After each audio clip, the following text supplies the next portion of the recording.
Conferencia Foro MIPE, liderando el desarrollo del país. Sábado 6 de febrero, 7 de la noche. Organiza Convergencia, peruanicemos con unidad.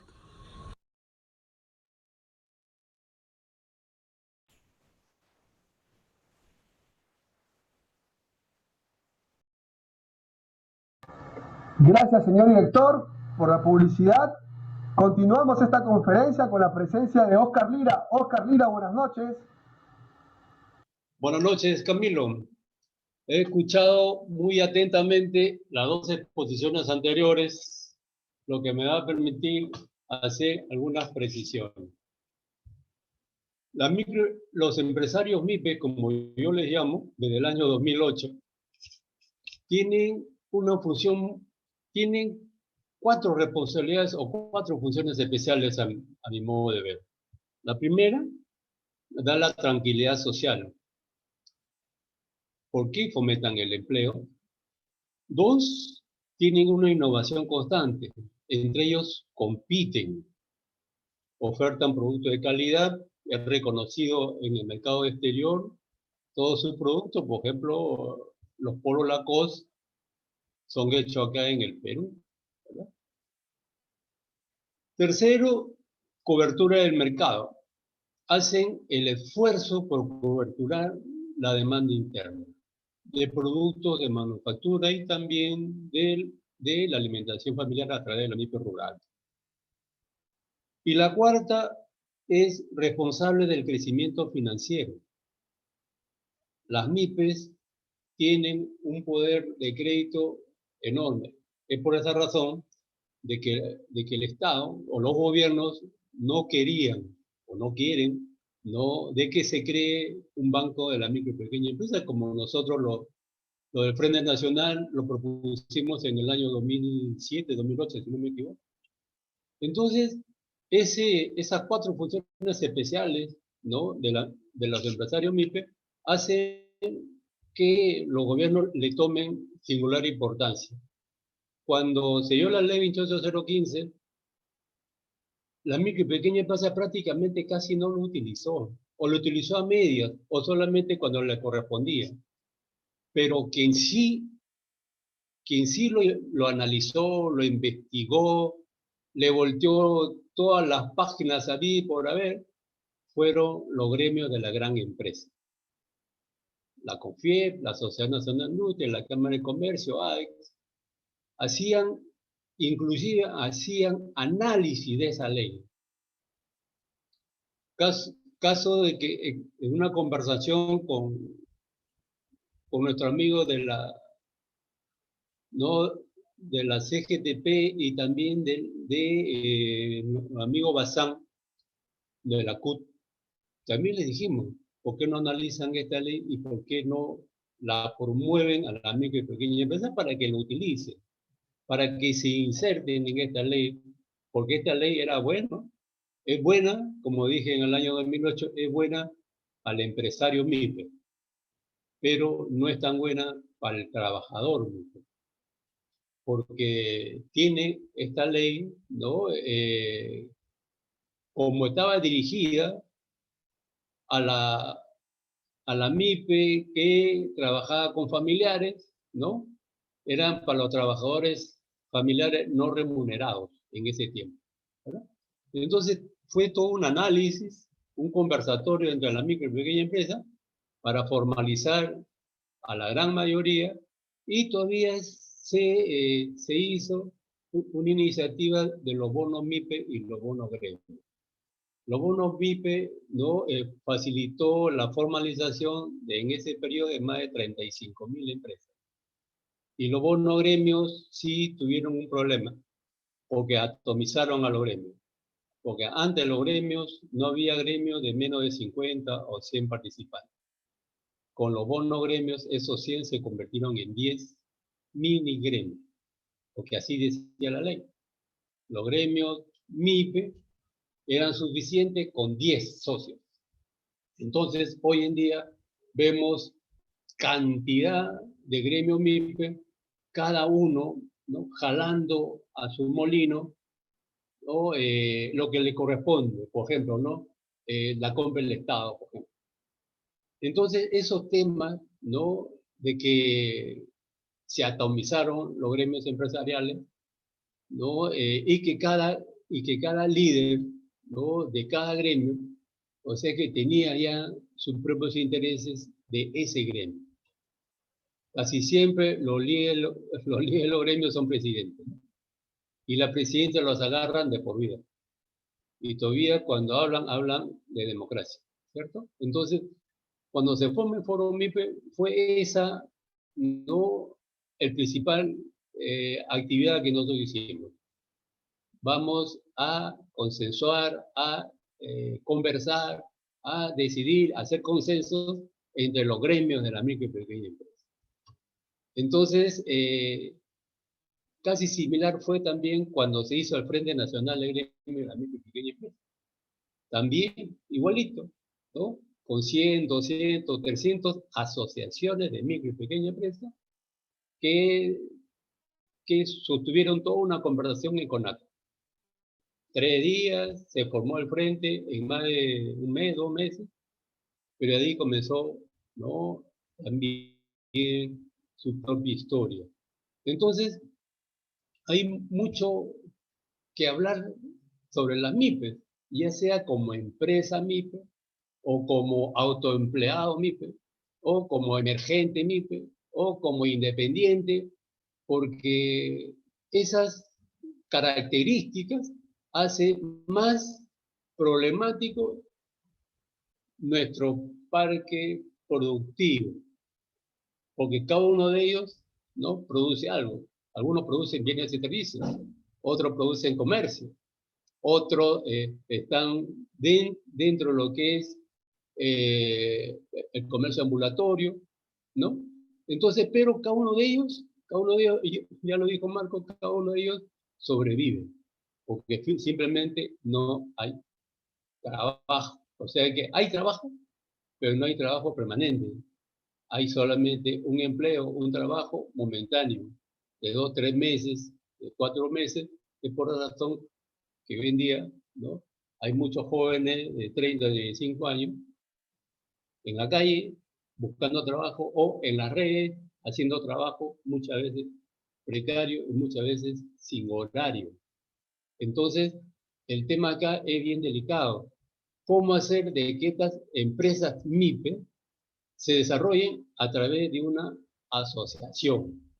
Porque acá la tarea que nosotros también planteamos hace mucho tiempo desde Frente y desde Foro MIPE era de que la única forma de poder desarrollar, de poder exportar productos, era generando el producto, generando la oferta. Y la oferta lo genera una línea o un sector, por ejemplo, la manufactura. Entonces, porque un MIPE chiquito, textil, por ejemplo, tiene una máquina, 2 máquinas, 5 máquinas, una pequeña, 20 máquinas, 30, 50 máquinas. Entonces, con esa, cada uno, con eso, se compite en el mercado interno. El mercado interno está bien, porque muchas veces hace complicado a las importaciones externas, a no ser tipo China, que compite acá con las empresas MIPE manufactureras con productos casi regalados, porque allá el gobierno chino no le interesa prácticamente que acá salga su producto y acá se venda. Entonces, el tema es cómo hacer de que estas MIPE se integren en una cadena productiva para poder exportar productos, ya sea manufactura, ¿no?, calzado, tejido, ¿no?, vestimenta, y también atender a esta compra del Estado, porque la compra del Estado también es otro problema. Entonces, estas articulaciones que nosotros vimos en el pasado, ya hace bastante tiempo, 14 años, 15 años, y también propusimos esas mismas políticas en ese tiempo.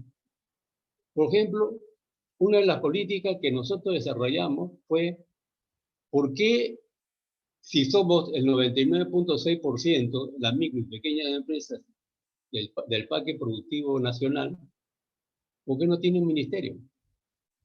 Un ministerio micro. ¿Por qué no tiene un banco?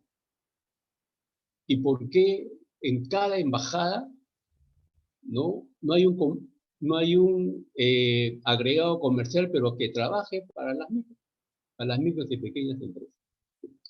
Eso fue una presentación también en el 2008 que circulamos a los ministros de ese tiempo, la señora Conterno, Mercedes Arauz, ¿no? De ahí a todo el resto. Entonces, hay toda una política que se conoce ya, ¿no?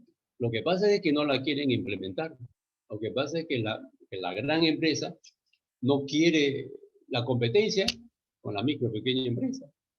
Esa ley 28015 se convirtió en la 1086 y después se convirtió en la 30056, donde ahí ya acabó con la microempresa y también casi con la pequeña empresa. ¿Por qué? Porque todo el programa, toda la ley de la micro y pequeña empresa va dirigido a la mediana y gran empresa. Entonces, esa tarea, ¿no?, de generar políticas, de quienes la llevan a cabo, ese es el gran problema.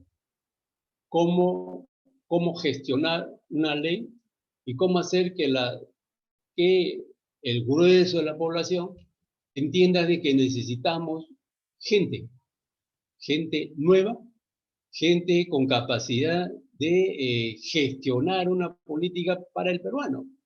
Los modelos económicos ya es bien conocido de que lamentablemente todo es casi copiado de los diferentes países externos.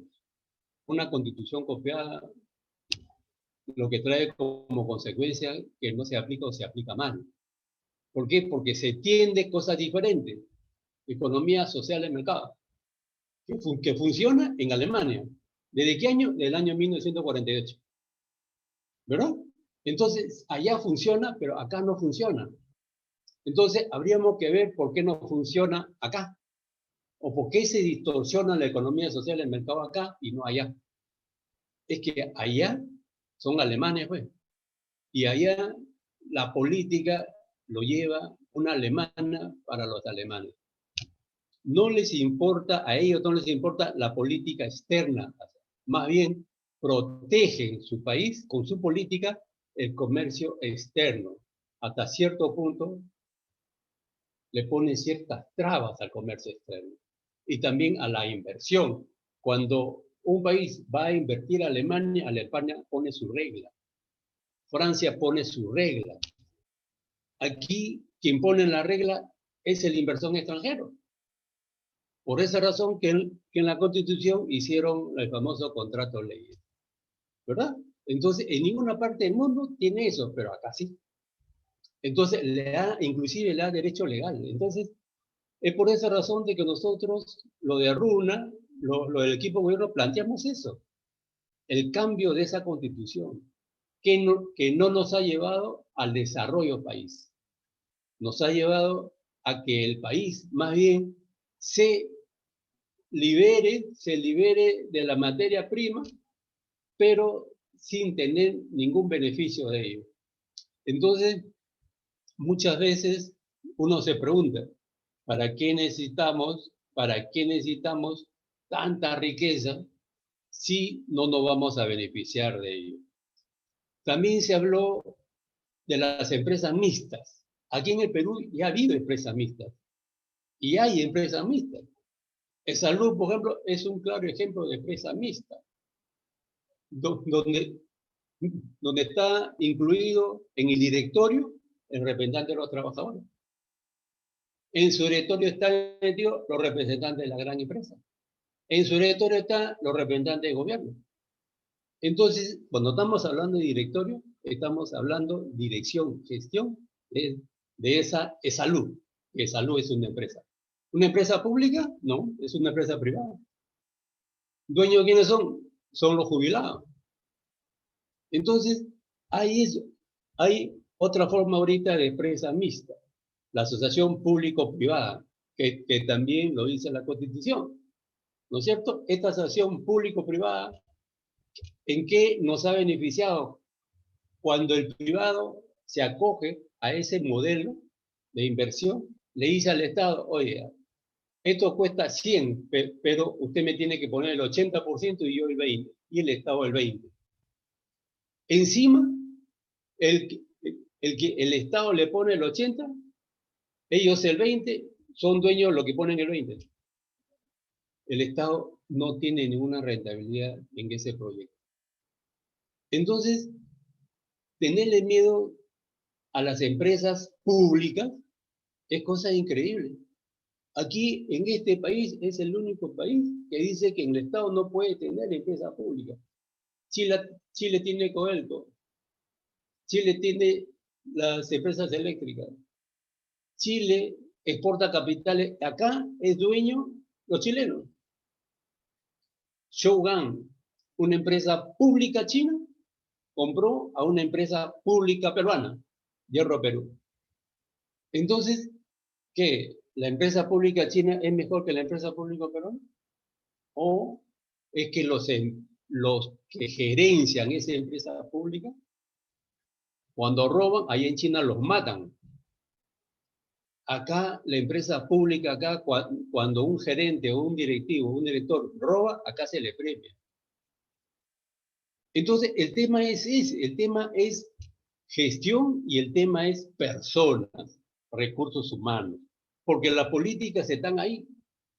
Se conoce, fíjese que nosotros en RUNA, ¿no? El Frente Nacional de Gremio MIPE y también a través de Foro MIPE Perú, presentamos una serie de propuestas políticas, tres grandes objetivos, tres grandes políticas. La primera, ¿no es cierto?, poner fin al sistema perverso de la estructura productiva del país, cambiar el rol del Estado y su estructura organizacional. Ese es un gran objetivo de RUNA, por ejemplo, que también está dentro de su programa de gobierno. Uno de ellos es, se compromete el fortalecimiento del proceso de descentralización y respeto a la ley 27783, terminando con la transferencia de funciones con sus respectivos presupuestos al gobierno regional. Ahora díganme, el gobierno regional, van a decir, el gobierno regional son ladrones, ¿qué cosa quiere? Que desaparezca el área nacional. Oiga, si son ladrones, ¿culpa de quién es? ¿Culpa de la fiscalía? ¿Culpa de la policía? ¿Culpa de los jueces? Ese es el tema. El gobierno somos todos, público y privado. Cuando nosotros hacemos un plan de desarrollo, un plan estratégico, ¿quién lo hace? CEPLAN. Pero CEPLAN lo hace a la actividad pública. En este plan estratégico al 2050 dice que están integrados también la actividad privada. Pero cuando se le preguntó al director Abu Gataz en ese tiempo, ¿no?, hace como 2 años, conversamos con él, ¿no?, para ver si este plan lo conocía la actividad privada y estaba de acuerdo.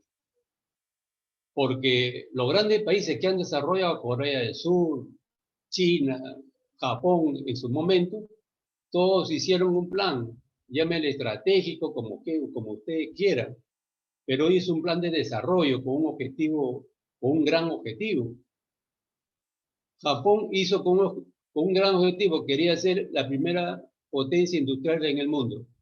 Ese era su gran objetivo. Y todos se enmarcaron sobre ello. ¿Quiénes? Tanto público, gobernantes y lo privado. Entonces, cuando un país crece ordenado, donde hay un gobierno, unos gobernantes que desean que su país desarrolle, entonces todos, tanto público, privado, asociaciones, colegios profesionales, todos nosotros, empujamos un carro a un objetivo común. Si tú le preguntas a los otros partidos políticos dónde va su objetivo de su programa de gobierno, cuál es la locomotora que va a jalar a los vagones, Yo te apuesto que no hay ni uno. Ni siquiera me han puesto una línea. Nosotros sí le hemos puesto una línea. ¿De qué es? Que la agricultura, ¿ok?, es el motor de desarrollo del país. ¿Por qué la agricultura? Ya lo hemos visto en esta pandemia. ¿Cuál es el sector que ha crecido más? La agricultura. ¿Cuál es el sector que da más mano de obra? La agricultura. Fíjese, Católica dice que hay 438.000 hectáreas de pequeños productores que gozan de potencial exportador. 438.000 hectáreas, ¿no?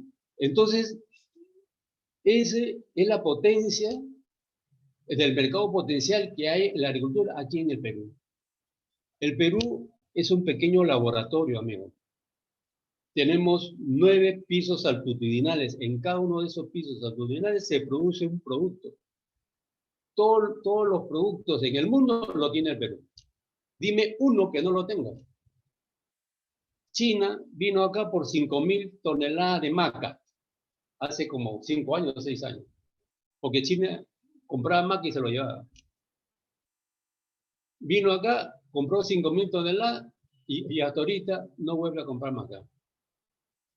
¿Por qué? Porque ya está produciendo maca ellos.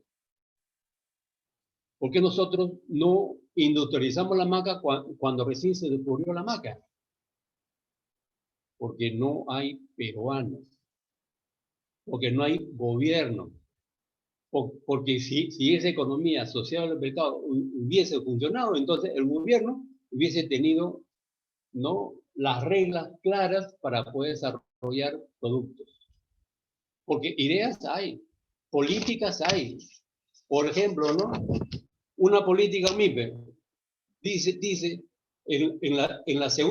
como segundo tema, el gran tema que nosotros presentamos a RUNA fue poner fin al enfoque empresarial de micro y pequeños empresarios individuales por el nuevo enfoque de empresarial asociativo por sectores productivos con fines de industrialización.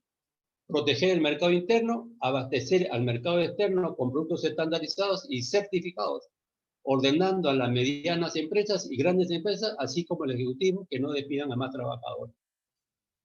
¿Esto qué cosa quiere decir? De que RUNA no es ajeno a la actividad privada, a la inversión privada. Le estamos dando chance. Vamos a articularnos los dos. Yo produzco palta y tú me vendes palta, pero no me vendas palta, sino dame la oportunidad para hacer aceite de palta. Y en el aceite de palta vamos a invertir para tener toda una fábrica de cosméticos, por ejemplo, o una fábrica de vitaminas. Es igual como le propusimos hace casi 9 años a los pescadores artesanales. ¿Por qué ustedes no hacen aceite de pescado? Y lo industria en cápsulas. Esa capsulita de omega 3, omega 6, nosotros lo podemos hacer. ¿Por qué no lo hacemos? Porque preferimos importar. ¿Y de dónde importamos? De México. Entonces, México tendrá toda una industria pesquera como nosotros tenemos. Lo dudo. Tenemos un parque pesquero de hace más de 50 años. Nosotros somos el tercer productor industrial de harina de pescado en el mundo. Antes éramos el primero. Ahora somos el tercero o el cuarto. ¿Ok? Es igual, los minerales. Somos el 5º país exportador de oro en el mundo. Pero ¿para qué nos sirven esas cifras si eso no nos va a permitir desarrollarnos ni tampoco hacer industria? ¿Para qué voy a exportar oro si yo lo puedo acumular el oro? Y a través de la acumulación de oro puedo sacar mi moneda. Es por esa razón de que también dentro de la política de la micro y pequeña empresa de RUNA, del plan de gobierno, hemos propuesto la creación del banco minero para la compra de la pequeña minería. Eso está dentro del programa de gobierno. ¿Qué también estamos poniendo para financiar a la micro y pequeña empresa? Que el Banco de la Nación sea el que bancarice a la micro y pequeña empresa directamente. y que COFIDE, ¿no?, realice la coordinación con el Banco, con el Banco Nacional, con el Banco de la Nación, para que esos préstamos sean dirigidos al verdadero micro y pequeño empresario. Que el Banco Agrario preste exclusivamente para la micro y pequeña empresa. Entonces, hay iniciativas. Por ejemplo, ¿no?, dice, se compromete a derogar la ley 30056, formular una nueva ley MIPE tomando como base la ley 28015. Dice, además, se compromete a restituir los bonos MIPE y los bonos gremios, porque en esa oportunidad fue bueno y en esta también va a ser bueno. ¿Por qué? Porque hay muchos profesionales que desean trabajar. Y el bono gremio calza perfectamente a esos profesionales para que juntos con un empresario MIPE o con una asociación MIPE logre el impulso que ellos necesitan a través de la industrialización. Se compromete a incrementar el 60% de la compra del Estado. Esta iniciativa se considera una política de Estado sostenida en el tiempo. Ya no el 40, sino el 60. ¿Por qué? Porque vemos de que no solamente puede ser el 40%, que inclusive no se compra el 40%, es menos. Pero nosotros sí podemos tener la tarea porque conocemos ya el sistema. Ahora, dice, ¿hay que darle plata al micro y pequeño empresario? No, hay que enseñarle al micro y pequeño empresario cuando tome un crédito lo pague. Porque el Reactiva Perú, el FAE-MIPE que dieron, esta es una garantía del Estado. ¿Por qué no hace lo mismo con la microempresa? Préstale con garantía del Estado. Porque esa mediana y gran empresa que han sido beneficiados con el FAE-MIPE, ¿ok?, con el Reactiva Perú, ellos no van a pagar a los bancos. ¿Por qué? Porque el Estado está garantizando esos préstamos. ¿Y quién le garantiza al Estado que estos facilitadores le van a pagar? Entonces, esa garantía va a formar parte de la deuda externa en el Perú. Ojalá no sea así, pero va a formar parte de esa deuda externa. Y cuando llegue cualquier gobierno, en las próximas elecciones va a tener un montón de problemas con la deuda. ¿Por qué? Porque vamos a estar endeudados 100 años. Para los próximos 20 o 30 años va a tener que comenzar a pagar la deuda. ¿Con qué producción? Si nosotros no comenzamos a hacer los cambios que necesita el Perú, entonces lamentablemente vamos a estar peor que ahora. Las futuras generaciones nos van a decir, ¿ustedes qué hicieron? Si ya sabían todo este embrollo, todo este problema. Un tercer gran objetivo que nosotros hemos puesto sobre la política MIPE agrícola, por ejemplo, dice poner fin a la desnutrición infantil, tener la seguridad alimentaria y promover la economía familiar agrícola. Ese es un gran objetivo que RUNA lo está aplicando dentro de su programa de gobierno. ¿Qué dice el primer objetivo, 3.A? Se compromete a crear los laboratorios de investigación y certificación agrícola, pecuaria, acuícola en cada una de las provincias de cada región. ¿Qué cosa quiere decir? El enfoque territorial. Yo requiero de centros de laboratorios, claro, de centros de investigaciones, claro, pero en cada región, no acá en Lima. Certificadora, no lo quiero aquí en Lima, sino lo quiero allá. Gente que trabaja allá, ¿para qué? Para que certifique primeramente las tierras del campesino.